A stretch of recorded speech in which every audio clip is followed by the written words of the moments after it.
Welcome to Valley News Now, everyone. I'm your host, Bobby Falat, sitting down with Cass County Sheriff Jesse Jahner.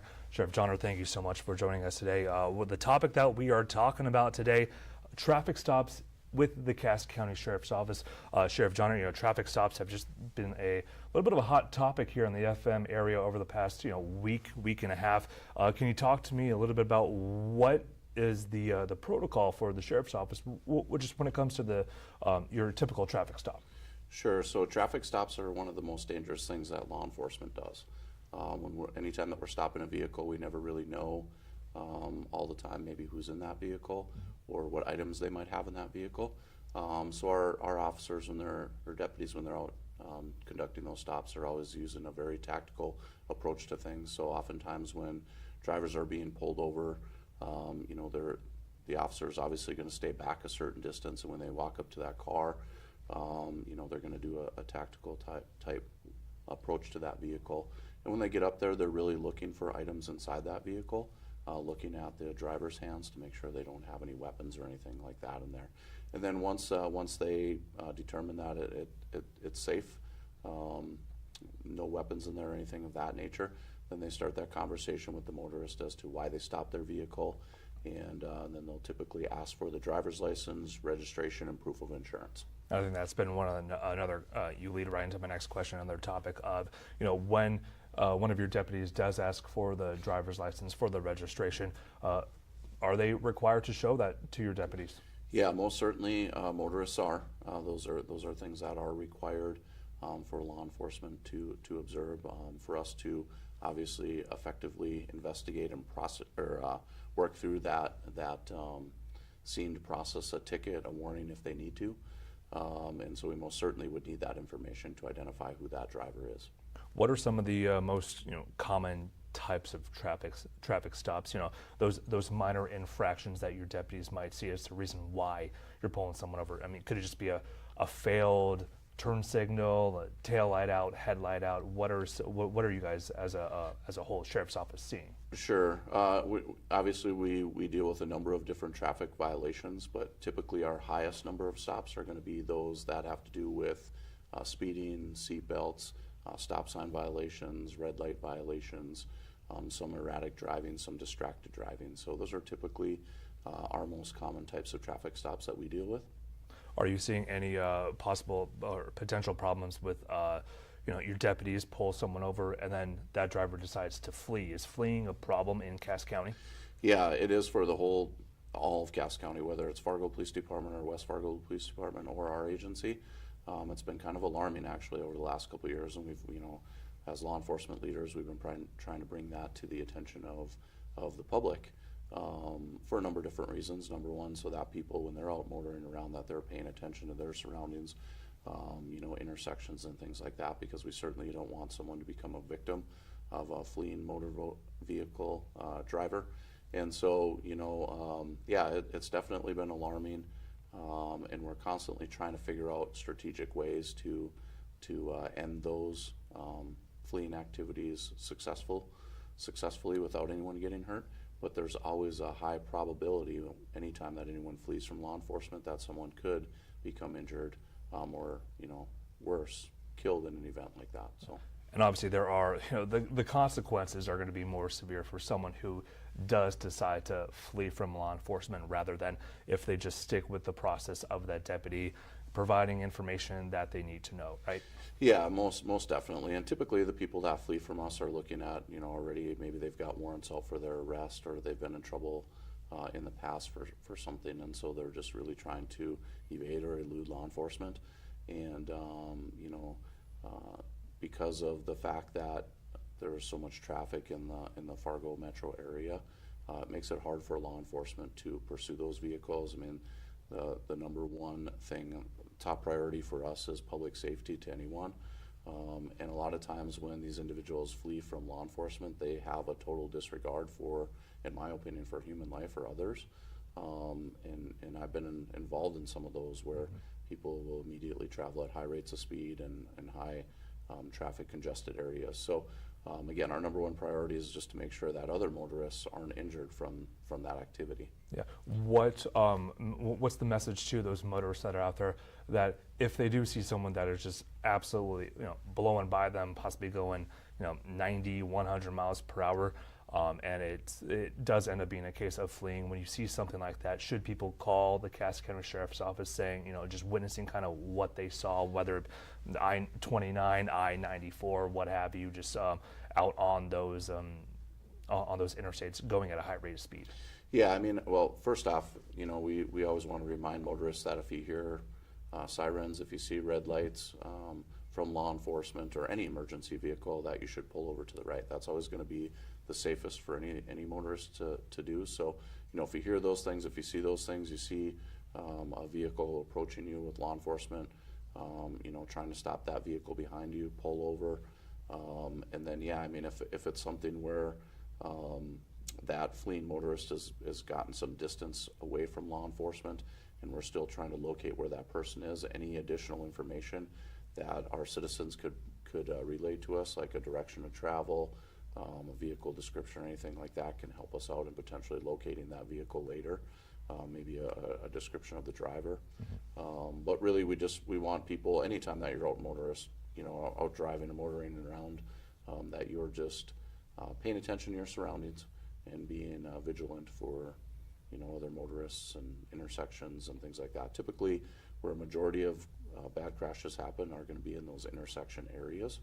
And if we do have a fleeing motorist and they're driving through town, they're not going to obviously stop for red lights. They're going to blow through those intersections. So, yeah, and you kind of go into my next question was, if they're on, say, the outskirts of town, they're in your jurisdiction, then they obviously go into the town of Fargo, or they decide, to really then get outside of Cass County. How important is it for that communication with the Cass County Sheriff's Office, with the Fargo Police Department, with the North Dakota Highway Patrol, possibly even the Minnesota, the Highway Patrol over there, when it comes to a situation like this where someone is fleeing? How important is that communication of the events that are happening, in a split second?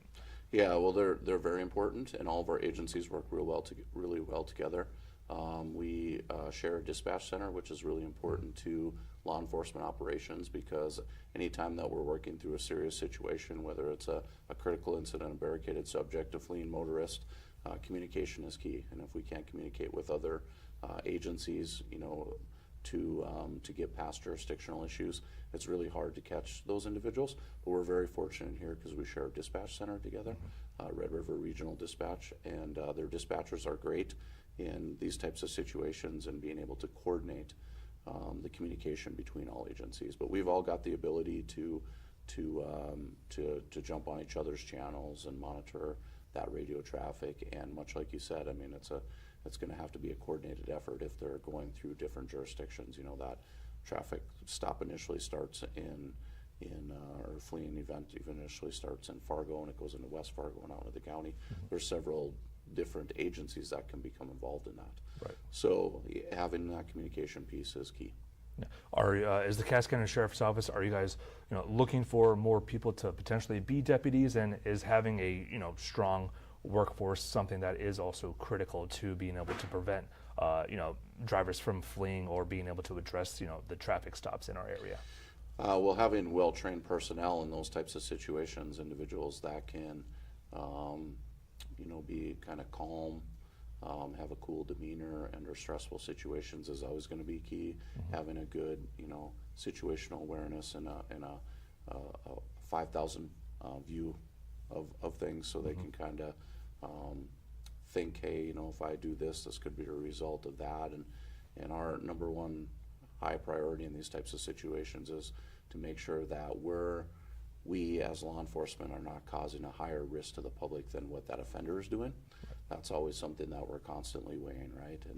And sometimes, depending on why that person is fleeing from us, if it's a situation where we think they're going to hurt other people if they're not apprehended, then that's something we have to weigh as well. But typically, again, we're looking for our deputies to make good, sound decisions. We go through a number of different training sessions as far as vehicle operations. We do emergency vehicle operations course, or EVOC. We do some pursuit driving training, And all those things are very crucial to all of our deputies who are out on the street every day, whether it's during a fleeing situation or just driving around on their daily duties, because there can be a lot of distractions in a squad car. They've got their MDT, their mobile data terminal that they're working off of. Sometimes they're calling complainants and talking with them on the way to a call, or getting crucial information from dispatch, and all those things can be distracting. And so our deputies really have to be well trained to operate a motor vehicle with all the other different types of distractions that they can encounter throughout their day-to-day operations. Are there any, North Dakota state statutes that you think, or any piece of legislation that you possibly think could help benefit your deputies, or whether it requires a statute change or perhaps a new law to something where it does really benefit you and all of law enforcement across North Dakota when it comes to traffic stops? Yeah, there's a number of things out there right now. There's some legislators that are working on some fleeing bills. I know Representative Austin Schauer is working on one. Of course, the Attorney General has fleeing in his crime bill that he's presenting in his truth in sentencing crime legislation. And so there's a number of different pieces of legislation out there right now where legislators, the Attorney General has reached out to law enforcement and asked us how they think they can help us in those situations, because they're aware that a number of people are fleeing from us, and it's on the rise. Yep. And so, yeah, if we can get legislative pieces in there that assist law enforcement, I think that would be beneficial. Some of those pieces of legislation just actually bring a harsher sentence to the person that commits those violations, because sometimes the sentences for fleeing, preventing arrest, assault on an officer are oftentimes run concurrent in their sentencing rather than consecutive, or a person, if they're already in jail, will get credit for time served. And so, when we have those types of things happening sometimes, then that offender looks at it like, what do I have to lose if I run from law enforcement? Because last time I did, my sentence wasn't any longer in jail, and I didn't have any additional fines. So why wouldn't I try to run from law enforcement? And we don't want people to have that mindset, right? Right. Because that's when people get hurt. We all, myself, you, all of our citizens included, need to obey the rule of law. That's how a democratic society works. And if we don't have those deterrents, then what prevents anyone from deciding that they're going to run from law enforcement? And again, at the end of the day, it comes down to public safety, and we just want our community to be safe and no one to get hurt through these situations. Yeah. And when it comes to those, those bills that you just kind of mentioned, and the help that the legislators are looking to help you guys, is there a specific timeline of when you're hopeful for more changes? Are we looking at possibly 2026, 2027? Do we think it will take a couple of years?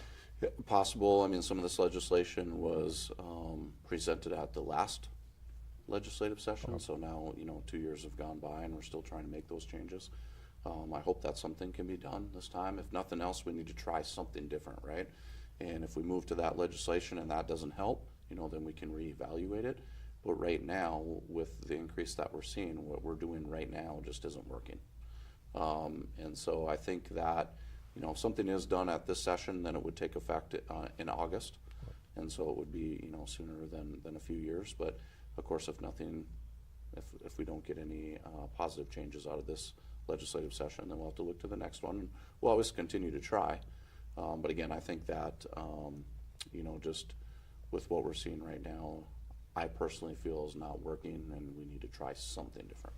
Yeah, and going into this, I know that you're kind of a big day for you later on in this week, talking about the 2024 crime stats. Obviously, we won't get too much into it right now, but showing those numbers when you present them, will that really shed some light on, like you said, right now what we're doing isn't working, this is why we need change?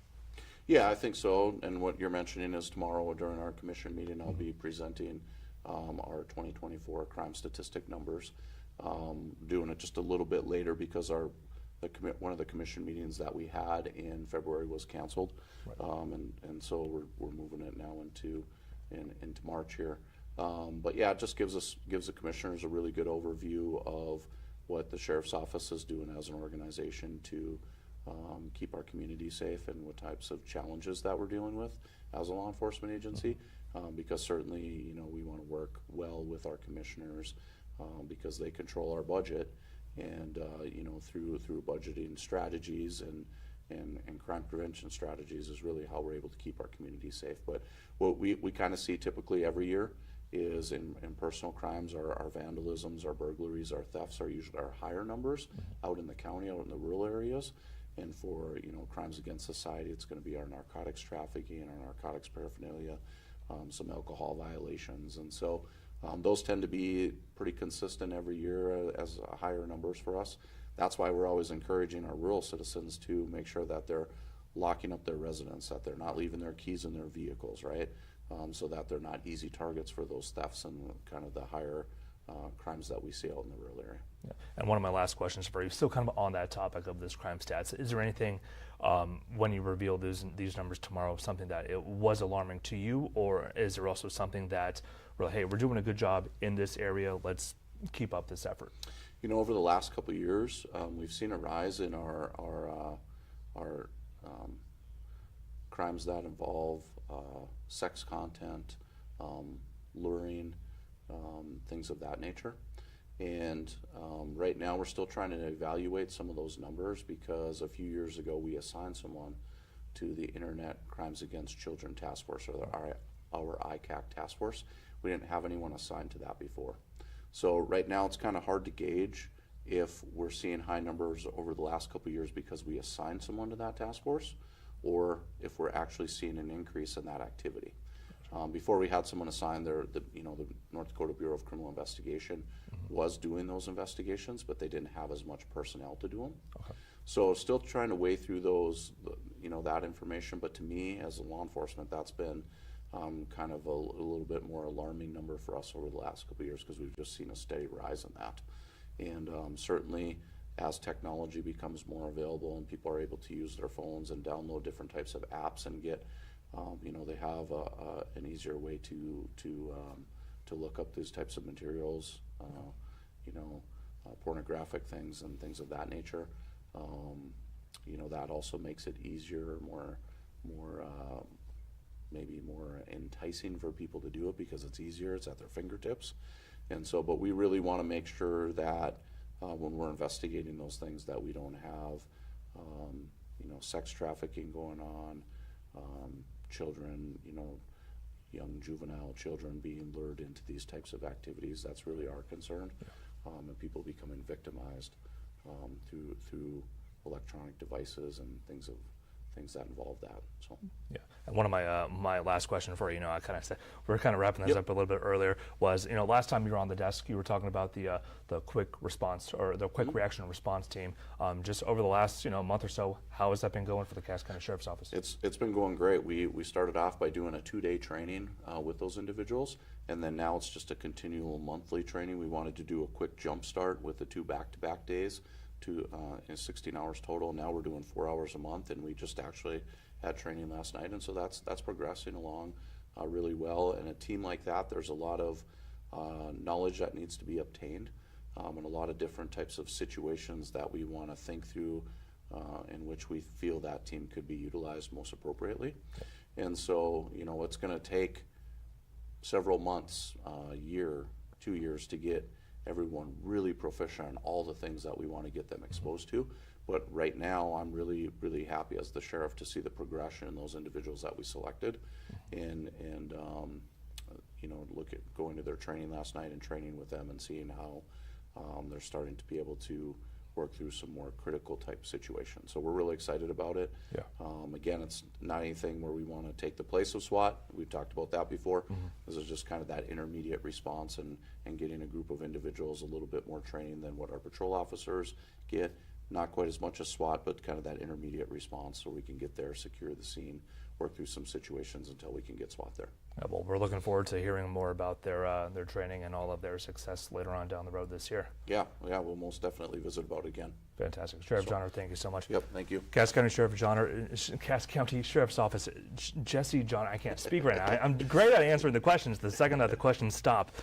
Sheriff Jahner, thank you so much for taking the time to visit with the Valley News Now desk. We appreciate it. Yep, we'll talk thanks to you for again having me soon. Thank you.